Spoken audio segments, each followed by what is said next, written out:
Welcome to the Spinning Our Gears podcast.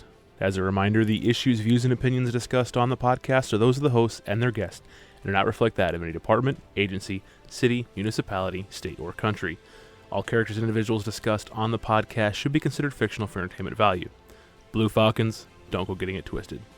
This show is rated explicit and listener discretion is advised. If you aren't cool with that, hit the X and find something else.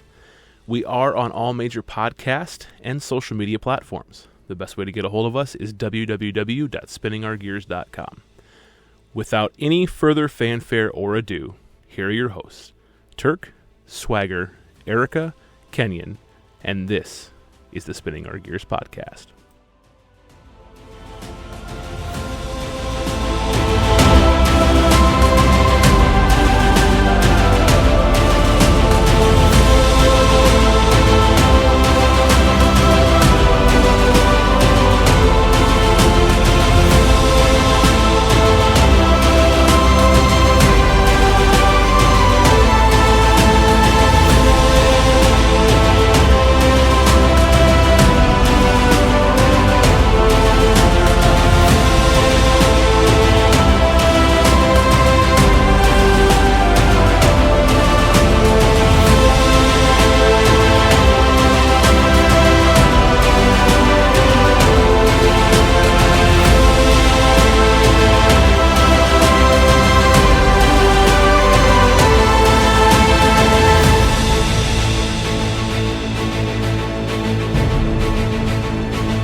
Oh, I thought you gotta pee? No. Does it burn when you pee? No, I have a small cone with me, so an ointment, so it's all good. Well, he told me it was the consistency of pureed bananas. Might want to go see a doctor, bro. Dr. Dave. Psychiatrist and penis doctor. I'm closer to an obstetrician. Well, on that note, welcome back to the Spinning Our Gears podcast. This is part 2 of an incredible 2-part series where we are partnering up with the Shield Within podcast. I forgot to mention this from the first show, but some of you guys are seeing some kind of goofy lights here and a goofy shirt. Yeah. We're recording this literally days before Christmas. Yes. You all probably won't hear it until February, but I hope that you all had a very good holiday season. I hope that you guys have a good holiday season coming up here. Thank you, sir. But You too. we are going to jump back into the discussion when it comes to foster and adopt, law enforcement, psychiatry, and this kind of great world that we've created. I'm rambling here. What do you guys want to say about that? Can we get you out of it, Turk? Well, I can ask a question, Turk. So, Yeah. when adopting, and the 3 that you have is, how did they take accepting you as a police officer? Good question. The kids? Yes, Yeah. the kids, the kids that played with other kids, and that whole association. So my oldest, we had him right away from a baby. Mm-hmm. And there was no, I guess, transition there with all of that. Okay. He just like any other child that would have grown up with a police officer.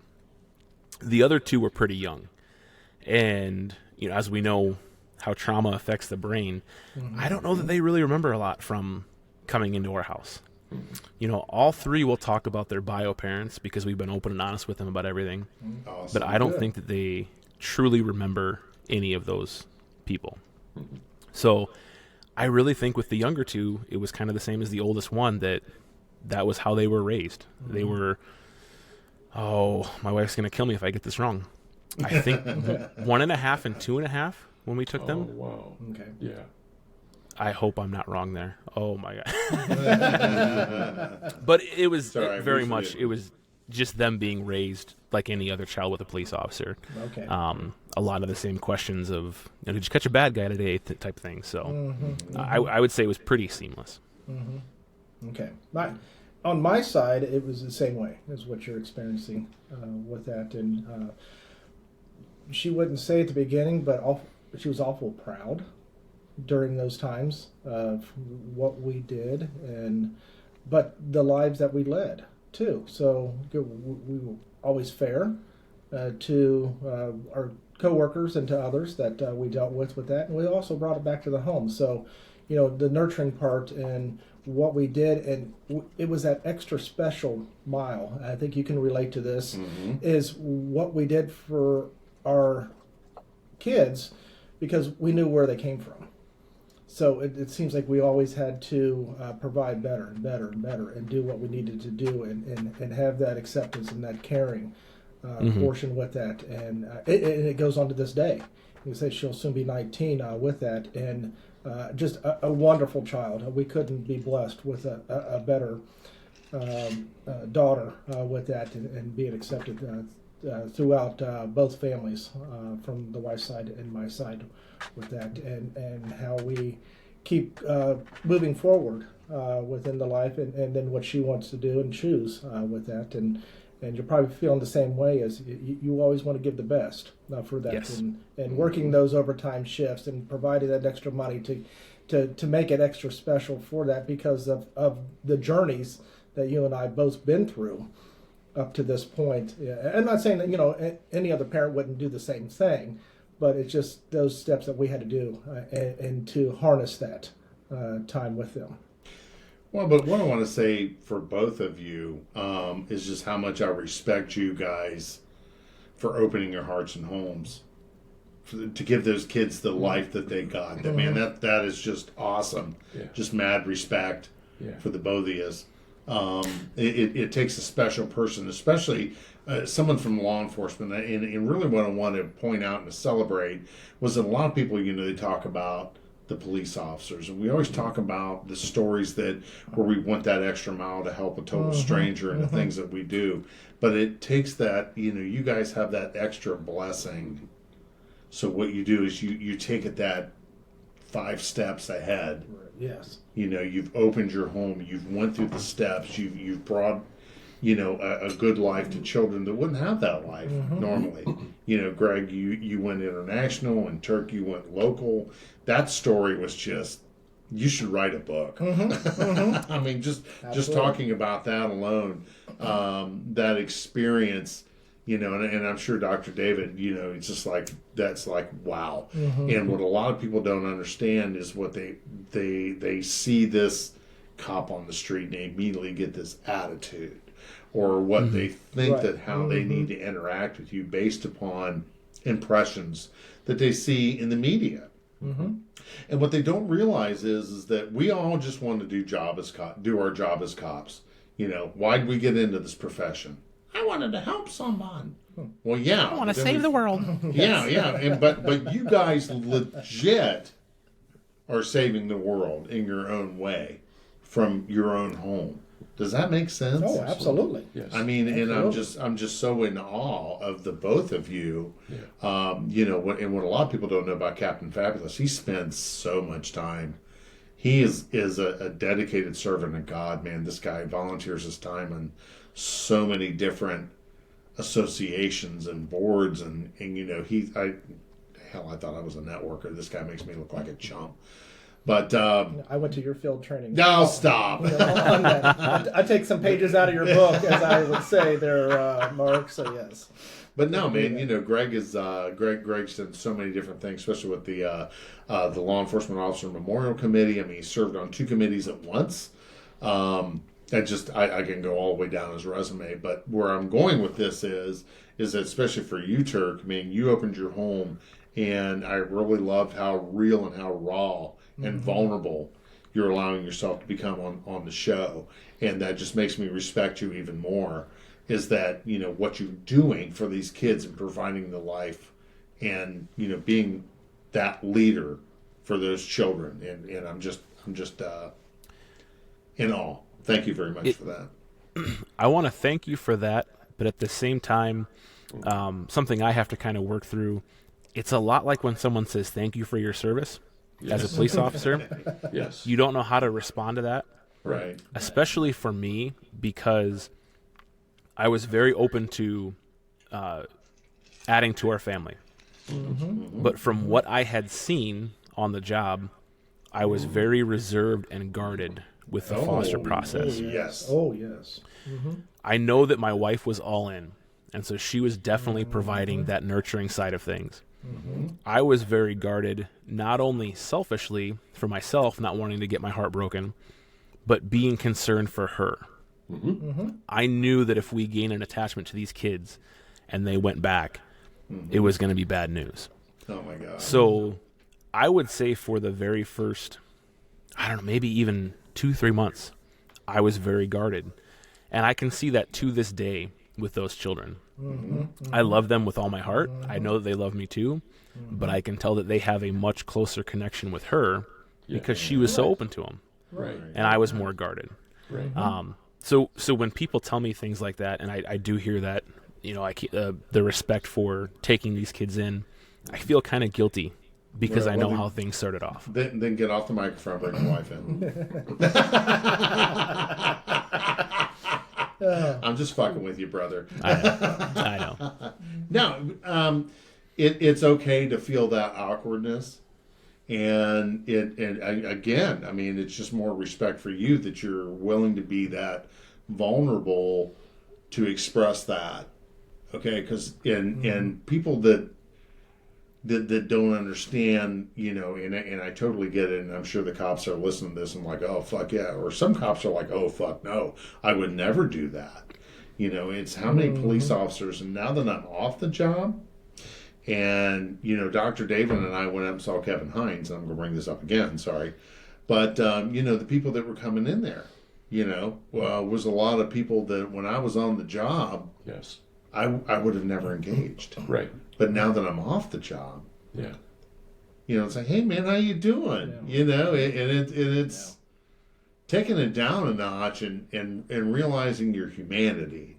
And I don't know how to express this to younger officers coming in, but like I was sharing, I'm taking classes, and the class I was with today, or the class that I've been with the last 2 weeks, you know, just kind of, they got a little taste of Mark the Cop the other day, and I was a little too oversharing. So yeah, they were like, I heard the gasps from the back of the class, but you know, we get, I don't know, kind of an attitude as police officers. We don't want to be around those people. But I think if we had a little more empathy and a little more caring and a little more love in our heart for those folks, I think that the world would be a better place. And that's where I'm just really respectful, and I'm in awe of the both of you, that you've done that. You know what I mean? Because I feel like a lesser person because I didn't do that. Does that make sense? Kind Does that of. make sense, there, Dr. David? A little bit. Yeah, go ahead and jump in. I mean, everybody makes a contribution. Everybody here at the table, including Turk, has made a contribution to the lives of people that you don't even know. I mean, to assume that each of us, I mean, like you and I haven't been foster parents, or like we're lesser people than Turk, and Greg and Turk do not want us to feel like that. I can guarantee that. Okay. They are going to want us to feel, like I'm saying, that our contributions were every bit as valuable as theirs. It's just different. And what Turk has decided to do is become an officer and a foster parent. Yeah, that's a really small percentage of humans in that category. Great stuff. And Greg, same thing. Taking in an adopted kid from across the world into his and her home, yes, because she's in law enforcement too. That had to be huge. But it's no bigger than what you and I did day to day, week to week, month to month, year to year, serving the people in the communities that we live in. And so, dude, each of us here has made a contribution. Right. And each of those contributions is valuable. They're different sizes, different places. Like Turk, I'm sure, looks back on his functioning as a father when those kids were 1.5 and 2.5, and he didn't like looking at that movie. But I bet he's a different dad today, aren't you? Because I sure you were tried to. guarded. Because you were guarded then, you're absolutely not guarded now, are you? I think my personality will always be a little guarded, Oh, right? And that's I'm not necessarily saying that towards my kids in particular, okay. but just overall. In general. Yeah, and going back to me as a kid with things that happened back then, I think has kind of transitioned to now. But when it comes to where I've come from, things have definitely progressed for sure. Yes, that's right. You've grown. I pray to God every night that Yes. we can provide these kids the most, how do I word it, the most best blessed lives. Yeah. And then I ask that I can be the best father, because I know that I have work to do. Yes. No one's perfect, but I know that I have work to do more so than a lot of others. Right. So I'm at least cognizant of it, I guess, now that I've rambled some more. I'm sorry, David. Go ahead. Every day's a therapy day. Yes. Every day is a day to be a better father. And every day is a day to be a better husband. And I think, the foundation of a home is the marriage. Period. Because that's what kids talk to me about is how's mom, how you get along with mom? How you get along with dad? I get answers. How's their marriage? Then you get a novel. Oh, wow. Kids know their parents' marriages way better than the adults do. Wow. And in foster homes, I met so many foster kids who had been through so many homes. They could walk in, and by the time they went to bed the first night, they knew the parents' marriage status in that home. They pick up on cues instantly. Is this a safe environment? Is it not? Who can I be comfortable with in this house? Who can I not? Man, they learn that shit right away. Wow. Yeah. But it's their ability to be adaptive. Absolutely. And it all gets down to safety. It's Yes. survival. Yeah, survival. exactly. Yes. It That's what sure they're is. doing. Yeah. Yeah, it sure is. That's And your wives, both of you, those kids walked into homes where the moms were the shit. I mean, they were awesome. They made the bonding work. Because you guys, and I know Greg's wife was in law enforcement too, so absolutely, at least this applies to her in part. But man, you guys are out working lots of hours, doing lots of crazy shit, walking around the house with unresolved trauma, most likely. And your wives were taking care of every damn thing, probably starting with you. Yeah. Yeah. Yes. and Yeah. and then the sacrifices that were made Yes. too. I Oh mean, my you're God. working, you're getting ordered over, you're working the holidays, you're doing other type of stuff, and here's the children going, "Where's Dad? Yes. Where's Mom at? What's Exactly. going on?" Or you're halfway through a meal, and all of a sudden you got to go. Yeah. Yeah. Type of stuff. Yeah. And this is the adaptive stuff that they kind of learn because of being a public servant within that world is how do I adjust with that? And that's why on our side is what our child and the age that she's at right now and what she's lived through with that is a phenomenal daughter with that. And that's the side of that she knows with that. And the chosen profession of the future Dr. Dave, which we're proud about. Down the road, I think she's going to write a thesis on me probably one day. So with that, with it, but it's stuff like that we're out there and what we're doing. And like you said, Dr. Dave, is their minds are sponges. And they're picking up on these cues and everything else to do this, and we don't think they do, but they know. Well, another thing to add on, Turk, is that how old are your children now? You said 6, 7, and 8. right. Okay, so you're in that under 10 range, which most of the kids they're all naturally mama's babies at that age. Yeah. But the older they get, they will start relying on dad. And the male patriarch of a family is a different role than the mother. So I wouldn't take a lot of angst, if that's the right word, if the kids don't have that bond with you right now, because there's going to come a time when that bond comes. Like with me and my kids, my baby is 30. My youngest is 30. Yeah, I'm old as fuck. But, her and I, we talk almost daily.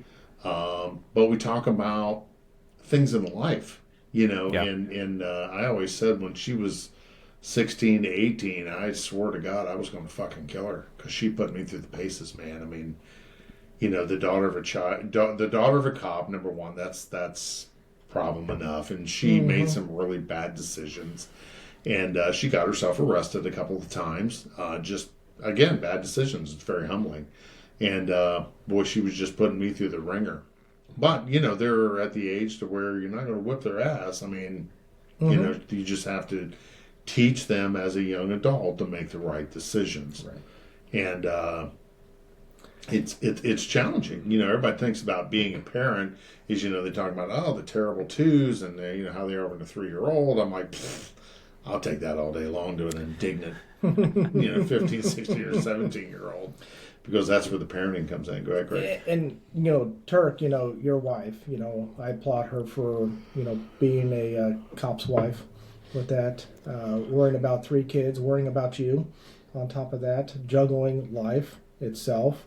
I don't know what she does with that, but whatever she does, being there, stay-at-home mom with that, it's just, my hat's off to her. I mean, at least I knew with my wife is, we live the same lives, we know what the profession's all about and stuff like that, but, her heart is so open wide for you and for those 3 kids with that. I just, it brings tears to my eyes just to hear what you stepped up and what she does every day for you and that family with that, and then what you provide back to her and for them for that loving home and stuff like that. I just super proud. I'm see you got me saying super proud now and everything. Super sorry, awesome. Donnie. Super excited. Yes. Because yes. Turk is super bad. He is. So it is. I'll tell you what's super bad is my retired canine is trying to gas me out of this room right now. Oh my God. For those of you watching on YouTube, and you should be watching on YouTube, the reason I'm over here looking down, the reason I'm looking down is because he's trying to gas me out right now. You don't have a fan in there? No, because the microphone will pick it up. Oh, but, got it. Yeah. Poor guy. what I want to say to that though is, and I've got a question for you here in a second, but I do have to give that shout out to my wife. She was a teacher beforehand. Once we brought kids in, she immediately said, "I'm going to be a stay-at-home." And when we brought in our 2 youngest, I was on overnight shift, and she was very big on allowing me to sleep, which is huge. But on top of all of that, on top of all the other things going on, one of the 2 children had hundreds, and I'm not exaggerating when I say that, over 100 medical visits that they had to go to, that she was shouldering by herself. She knows the university hospital in and out at this point. So I have to give that shout out, and just how amazing she was in this whole process, and in shouldering that. I don't want to call it a burden, but that taxing time frame. Yeah. Taxing, Yeah, that's tough. So, I mean, and having that balance, finding that balance yes, of being able to take care of you, because especially our midnight road dogs, man, we love you guys, and it's getting that sleep, having to balance that with court, and kids and family, and some of these officers, they live in a small house, and the kids screaming and carrying on. They don't realize Daddy needs a sleep. She was amazing with that. Yeah. I don't know how she handled the mental mind fuck of the schedule. Not only my schedule, but the schedule she was handling with those kids. I don't know how she did it. So, honey, if you're listening, I hope you are. I love you, and I thank you so much for the work that you put in. That's great. Yes. Like golf applause. Yeah, like golf absolutely. Applause, Yes, good. And that takes you to the 4 Fs, Mark. Well, right. Yes. We always talk about on the shield within the 4 Fs, which is family, faith, friends, and favorite activities. And sounds like you have a good, strong family and faith-based, and taking care of those family activities and balancing that with your friends, and hats off to you. Those 4 strong legs to have on the floor, as Dr. David taught me in my counseling sessions, is you need those 4 strong legs, and that gives you good balance, because that's an even balance of the weight at the tabletop. Now you can get by with 3, but when you lose the third, then that table's starting to fall. And I remember when I first walked into David's office, I only had one leg on the ground. But he cultivated that, and you start learning things. And the purpose of our podcast, The Shield Within, is to show people that therapy isn't bad. That many times you listen to one of our episodes, it's a lot like a therapy session. We all agree with that. I mean, especially with Dr. David. We swear. When I walked in, I sat down in that guy's office, and I was there maybe 10 minutes, and you start dropping F-bombs. I'm like, I like this guy. This is the one. This is the guy one. A lot.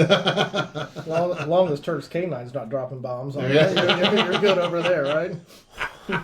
I don't want to subject that to anybody. Did you give him some chicken nuggets there, or what? No, changing food. Oh, yeah. Wow. Yeah. I can tell you guys have dogs. Well, Turk, I got to ask you a question, because I just had my darling little puppy. After 17 years, she crossed the Rainbow Bridge last Tuesday, and I haven't been dealing with it well. Me and that little dog went through a lot together, and it's just a special place in my heart for canine handlers. The shit that you go through with your animal.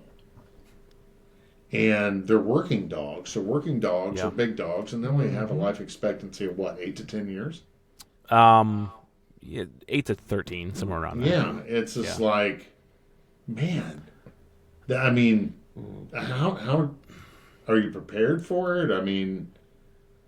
I just can't imagine losing that partner. That would be a hole in your heart that's just so hard to fill. So, and I talked about this in our canine episode about how it's a different stress. Excuse me. It's a different stress. Smoking a bong on the show. Oh, I'm day 3 of a cold. I'm just getting over it. It's the dog. I like it. I can taste it on the side of my tongue. It was used for SWAT entries, gas. It's a different stress having the dog back there and being concerned about every little limp and every little, this and that. Yeah. But they are a different kind of partner. Yeah. And I talked about it, that first day being in a squad car, not having him there was very, very hard. Yeah. When I went to my new agency, my first day was with their current canine handler, and I was driving. We had to get up on it, and I instinctively said, "Hold on, Havoc," which is not that dog's name. Oh, well, that was your dog's name, right? Yeah. And we almost had to pull over, is where I would get there. Oh, wow. And luckily, him going through that same bond with his dog, he understood it, he got it. There was we didn't miss a beat by any means. Mm-hmm. My wife and I have had dogs since we've lived together. And I will say our first dog, after 11 years, we had to put down because of cancer last year. And it was one of the most difficult things I've done in my life. Yes. I am so very fortunate that Havoc was not, hurt or killed on duty. But even knowing that one day, probably sooner rather than later, that's going to be happening, I don't know that I'm ready for it. And that's a long-winded response to your question, but no, I don't think that I'm ready for it. You're never ready for it. It's like Millie was part of our family for 17 years, and we watched her starting to decline. Yeah. And my wife's like, "Honey, she's not eating." I'm like, "Well, she's 17 years old." And at first I was kind of cavalier about it. It's like, well, it's kind of the end of the line. But then it's kind of like, holy shit. Yeah. So within just a couple of days, it was kind of like it's time to take her up. And, we kind of wrestled with what are we going to do with her. So what we finally decided to do was to have her cremated. And we have the remains here with us. And Susan bought a nice little urn for her, and we kind of have a spot for her. But I am really amazed at how hard it is. It's just like, it is. My goodness, I didn't think I would be in this mode a week later. It's like, wow. And the thing about going through therapy, it was a lot easier when I was shut down. Yes. You know, it's a lot Yeah. easier when you have your emotions shut off because you just stuff that in the Pandora's box and move on. Right. But now that the emotions are out, you know, it's kind of like, oh my God, I feel again. Yeah. So when I'm our gonna shut when this our down first again. Go dog ahead. when our first dog got cancer, it was 3 days prior. You would have had no idea there was anything wrong. She was Right. running around like a pup. I took her for a run, and we went 2 miles. And the next day or 2 days later, she was limping. I thought maybe we'd pushed it too hard, and she was, strained or whatever. Right. Well, then it got to the point where she wasn't bearing any weight on it, Oh, on her leg. So we took her in to the family vet that we've had our entire lives, who we love, and they did an X-ray, and they said, this doesn't look good. This looks like cancer. And I remember the anger that I had, which was completely misplaced. We love this vet, but it kind of internally, fuck that, And I said, well, Right. we're going to go get a second opinion. And we did. We went and got that second opinion, and they said, yeah, we're going to confirm that it is, and it's spreading quickly, and bone cancer spreads very quickly in dogs. So I had to call the original vet back, and the compassion they had was incredible. I couldn't even get it out over the phone what I was calling for, but they knew, and they handled it very well. So yeah, I understand what you're talking about with that very quick matter of days. It's a world-changing thing, a life-changing thing that you don't expect. It is. Well, for those that are listening, and I have a little bit of survivor guilt, I I'm taking a class, and if I went to be with the dog during that process, it would have really put me behind. So I elected to go to class instead, and my wife stood up and took her up there. But the after effect is I got this guilt feeling that I let my baby down, because I wasn't there with her.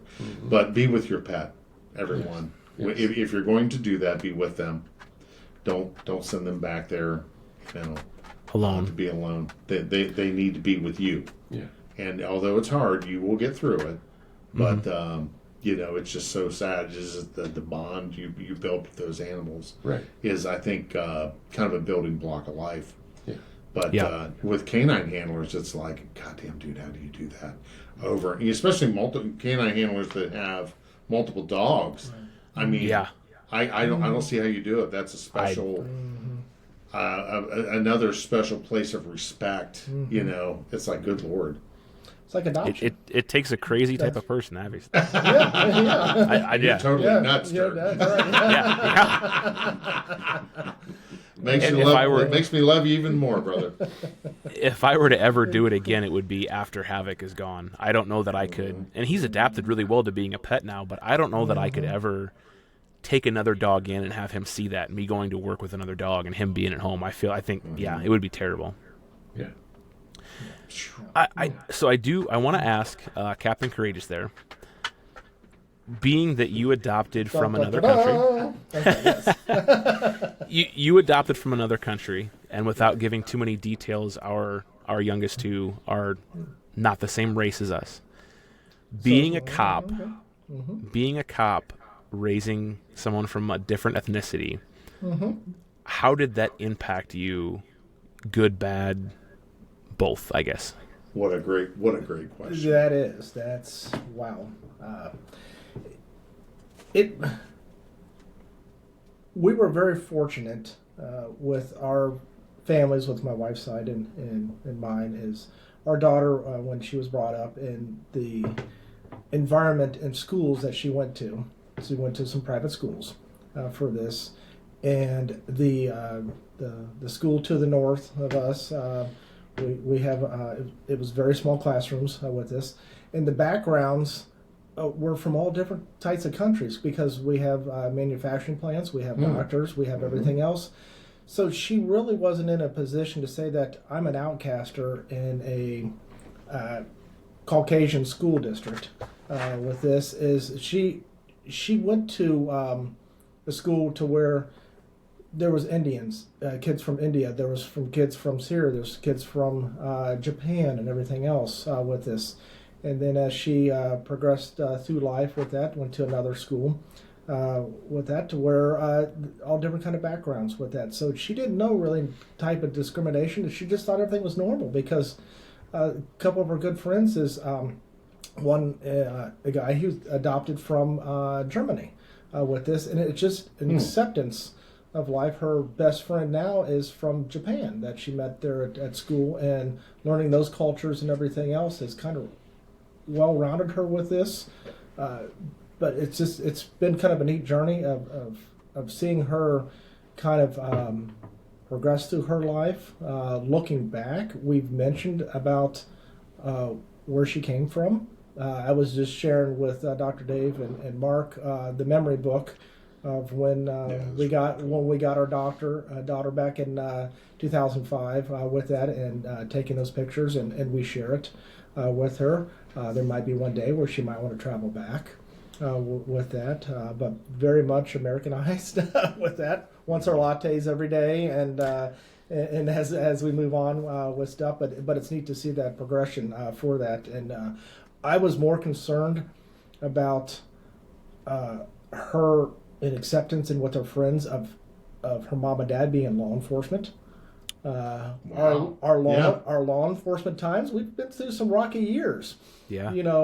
From the George Floyd movement with that, to defunding the police, and how we looked upon as being police officers with that, and what did our daughter think of us in our profession with that, with the kids that she ran around with for that, and were we one of those type of cops? For that of, on the eve of showing up at the doorstep of removing that child from the home, taking, mom or dad to jail because of domestic violence and stuff like that. And it didn't come to that, which was good for that. So it was very humbling, with the process with that. She knows what we do for that, and very proud as we move forward for that, and trying to be there for her at all of her events. Might be that guy standing in the back of the gymnasium listening to my radio, we'll watch her play a sport or something like that. But when it comes to the end of the shift with that, the uniform's hung up, the gun's put away, the radio's turned off, and we are fully in of being parents with that. You make those sacrifices to do that, but also when you spend quality time, it's also quantity time with that too. So it's just... it's that type of nurturing environment of where we've been and what we know, where we're going with that, and seeing those children grow, because we're providing the best care. I think it's amazing that you were more concerned with her worldview. Yes. On you and your wife being police officers and feeling that repercussions from kids. Correct. Because I know my kids, I was glad that I wasn't an officer in the city where I lived. Mm-hmm. Yeah. All right. When my kids graduate, I finally moved down here to just the tip. So they didn't have that. But they still felt that anyway. Mm-hmm. But that's just all a part of growing up. Mm-hmm. Like, ooh, your dad's the police, So they have a different experience than the kids do. So, good question. Good answer, too. I've got this weird anxiety, I guess, with my side of things, and my kids are still young, so it's almost like what's going to happen in 10 years. Mm-hmm. The whole, perception of cops is part of it. But then also I've got friends of different backgrounds, and they talk about the talk that they had with their parents. And I'm thinking, I've never once come across a cop who was racist, but do I need to have that talk with my kids? Yes. And then, excuse me, also the... Dog shit on you again, didn't he? Yeah, you have no idea. I have the same problem with Dr. David. Thank God I can't smell. I have this weird anxiety, like, if my wife takes the kids out, no one's going to bat an eye. But if someone sees this with kids of different backgrounds... Right. I'm afraid there's going to be that Karen that's like, he kidnapped those kids and calls the cops on me and makes it a big deal. That's right. Yes. I don't know why. I know. And I know where you're coming from with that, because you do. You have that, they're looking at you and saying, what's wrong with this picture? Yes. Yeah. Yeah. I do. I have the same thoughts, and always will. But like with you and I and Dr. David, I mean, we're of the guys on this side of the microphone, we're of that Leave It to Beaver and Ozzie and Harriet years of America, right? And that was an image that was projected to us Right. of what's air quotes normal. Yeah. And I think that the nice thing about right now is that family is what you make it. You know, do I have to have blood relation with you? You know, especially right now, we're in the end of the year. Right. It's, as we're recording this, we're a week away or two from Christmas.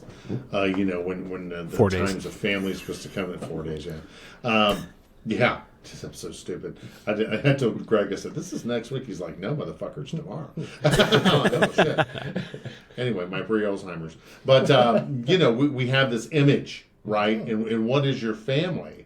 Right. And I can tell you, I'm closer with Captain Fabulous than I am with my own blood. I can tell you that, you know. But what is the image of family? And family is, I think, what you make it, the people that are closest to you. So, you know, with nowadays, there's nothing wrong with having a mixed bag, but as long as it's your people, Yeah. you know, it doesn't necessarily have to be this cookie cutter.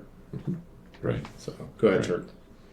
I hit it on the head, absolutely. And I was going to bring that up in the first episode when we talked about, you know, DHS wanting the reunification of blood family, but it does not take blood to make family.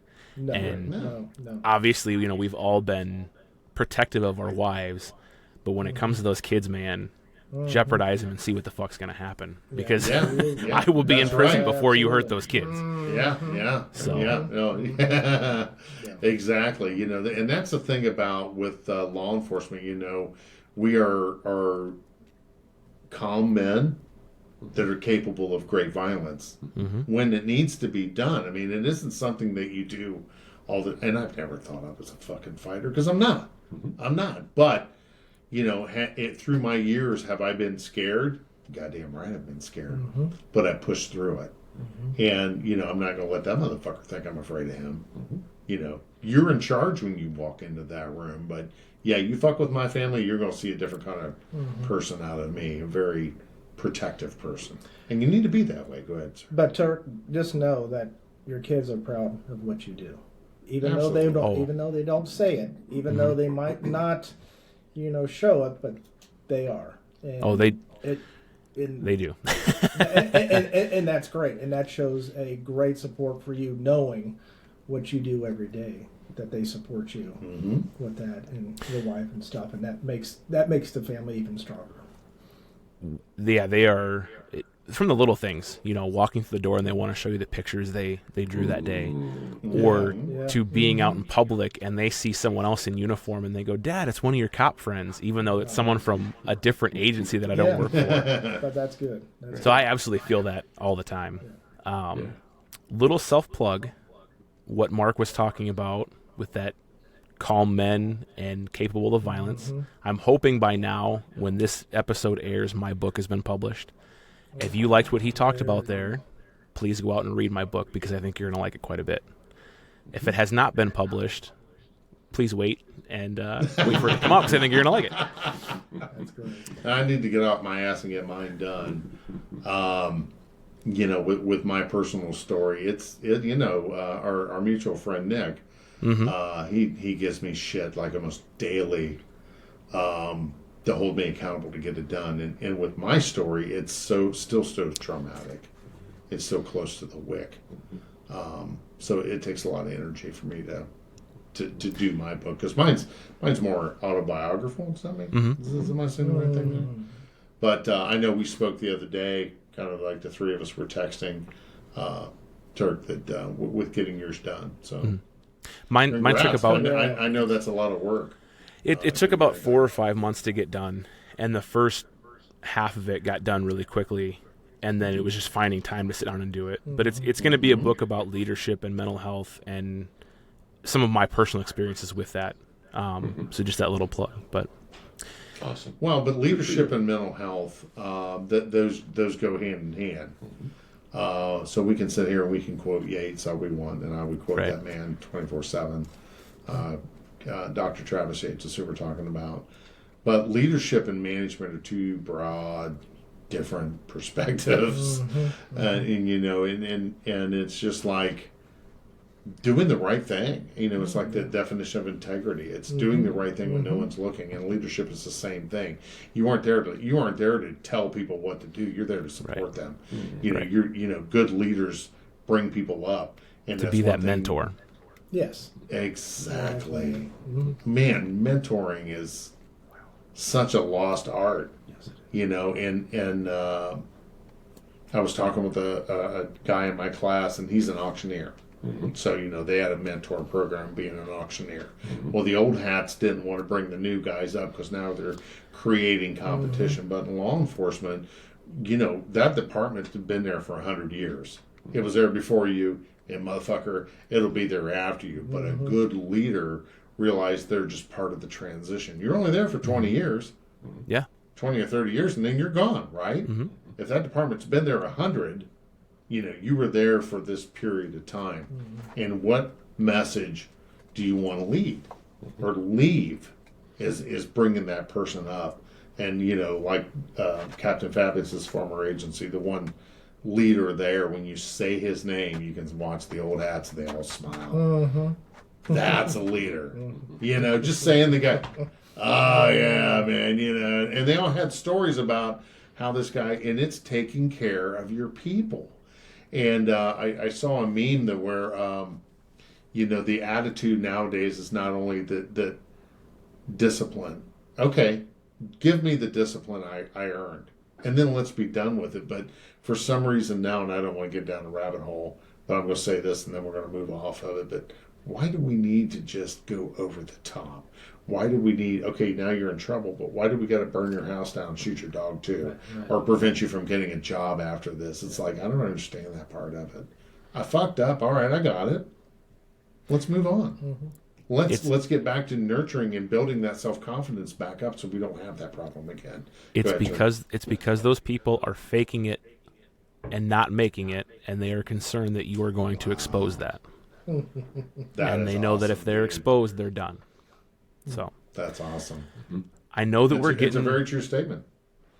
I know that we're getting a little bit close on time, but Dr. Dave, I gotta know, in your 40, 50 years of experience in working with law enforcement, with broken law enforcement, and broken foster kids, what were some of the similarities that you saw between those two sets of people? Wow. Great question. When I thought about doing this show this evening, this is exactly what I thought about. In your home, in every foster home in America, are groups of children with unresolved trauma. In every law enforcement person's home in America, there resides a person who's walking around with unresolved trauma. And the intersection of the way that trauma, the people that live with people with unresolved trauma, like your wife, for example, perhaps, those people are probably experts and could teach doctorate level classes on what does it look like when somebody has an unresolved trauma in their brain. How do they behave? How do they talk? What are their thought patterns? How do their emotions work? What's a relationship like with that person? How does it change about every 5 minutes? Does any of it make a lick of sense to you? So to me, as I kept thinking about this, Turk, your wife, I mean, she's a woman, and I'm going to straight up tell you, my assumption after working in the field I did is that every woman I meet ever is a trauma survivor. Every single one. Wow. It's a universal experience in my experience in the office working with families, couples. Women go through stuff they never, ever tell anybody about. And so there's whatever it is she's gone through, hopefully nothing, but probably something. Is it something she's ever going to share with you? Not necessarily. If she was in my office, I'd tell her not to. Because it's old, probably. Had a woman who was in the Air Force. She was involved in an incestuous relationship with her biological father for 3 years, ages 8 through 11. She started to grow pubic hair. He withdrew.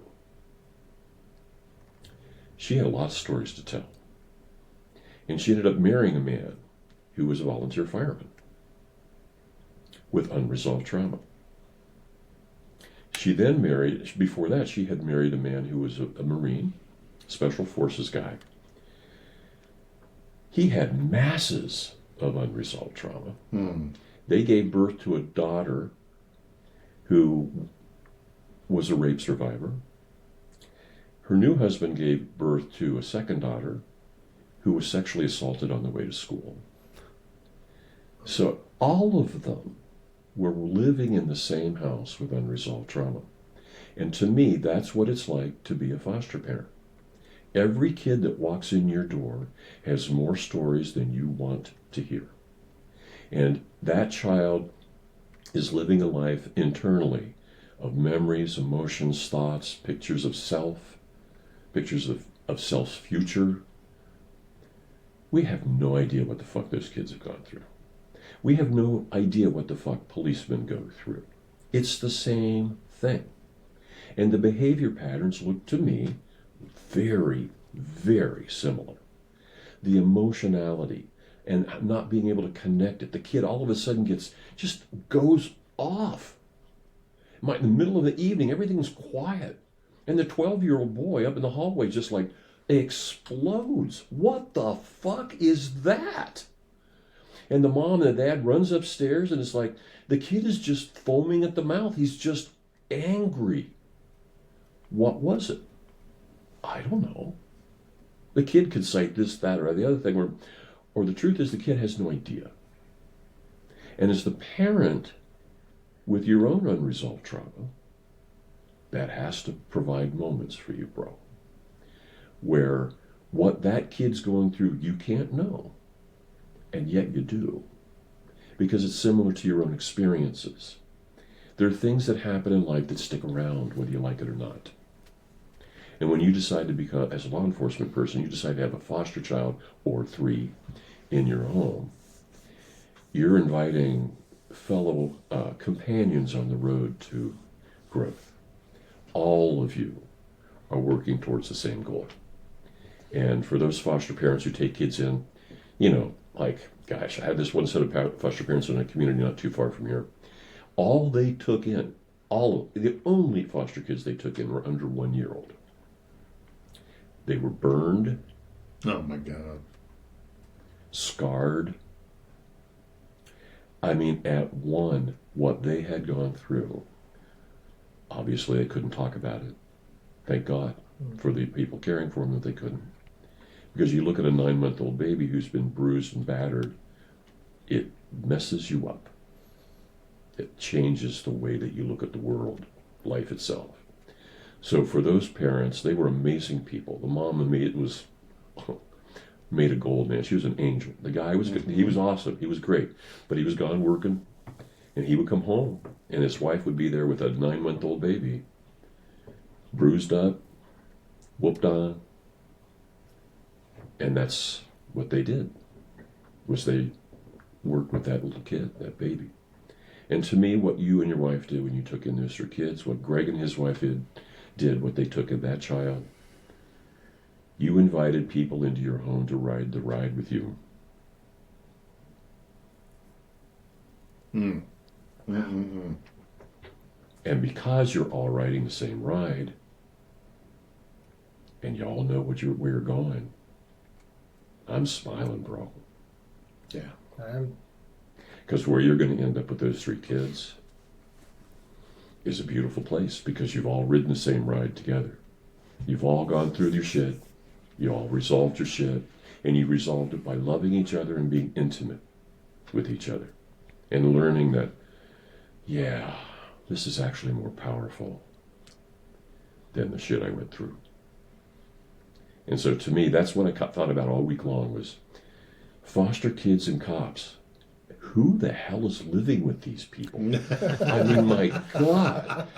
Every single person in the house is walking around with a minefield in their head. Yeah. How do you know when it's going to trigger? Kid says something on the bus at school. All of a sudden, the kid comes home. He's been fine when he walked out the door, fine all day at school. Walks in the door, is like, what the fuck is happening? You don't know. And your wife knows sometimes. You come in from a shift, and you're like, weird, man. Mm-hmm. And she's got to ask, what the fuck is up with him? And it's the same trip. So to me, the thing I kept thinking about was, man, you all walk the same walk. You've all been through the same kind of shit. Foster kids and cops, yeah.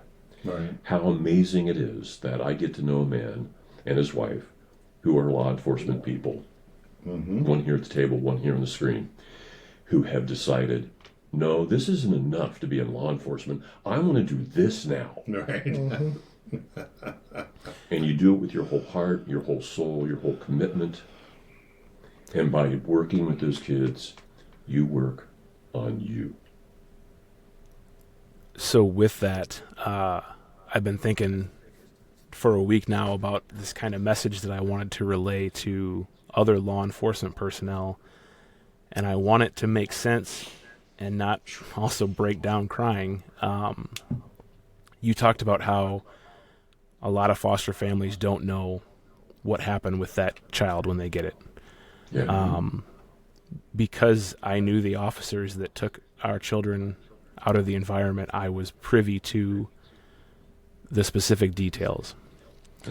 And one of the things that I think so many peace officers out there don't understand, and we didn't even talk about the DHS thing like we were going to, you have that frustration of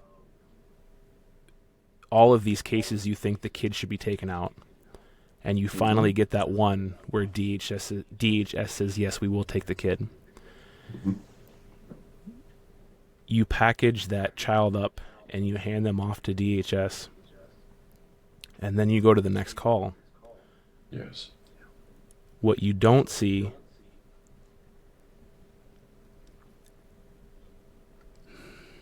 Take your time, bro. Take your time.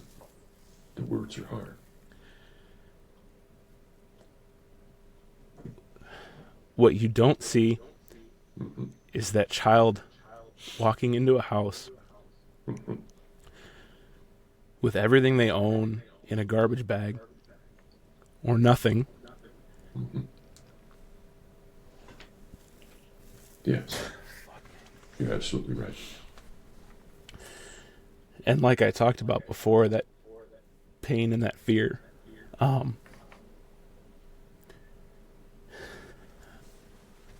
Fuck. Sorry, bro. You're on it, bro. I love it. You don't have to see that. That's right. Just remember that half hour, that hour that you're with them Yes.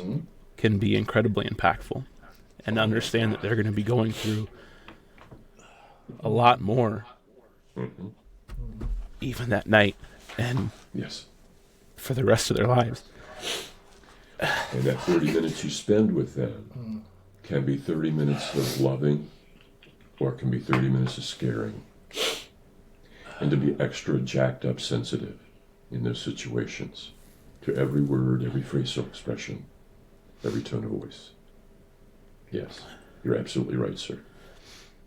Just know that you're making that impact is all. That's right. And it can go good or it can go bad. That's right. That moment is going to be remembered by that child for at least the next few hours as they go through absolute chaos. Yeah. In the next few weeks, next few months. Yes. If that officer walks in the door and they communicate safety and reassurance, it makes a huge difference. Sorry. Bro, Nah, no, man, this is what we're about, bro. That's right. this is reality. I Really. felt it would be wrong to not send that message out there before we close things down. Good for you, bro. So- I'm glad you did. And you did it beautifully. Yes. Amen. Is there anything else that you guys want to cover then, I guess, before now that we ended? Do we want to tell the masturbation story that Yeah, For fire the- away. for those of you who From tears to cranking one off. You said fire away. Hold on, Mark. Yeah, stand down.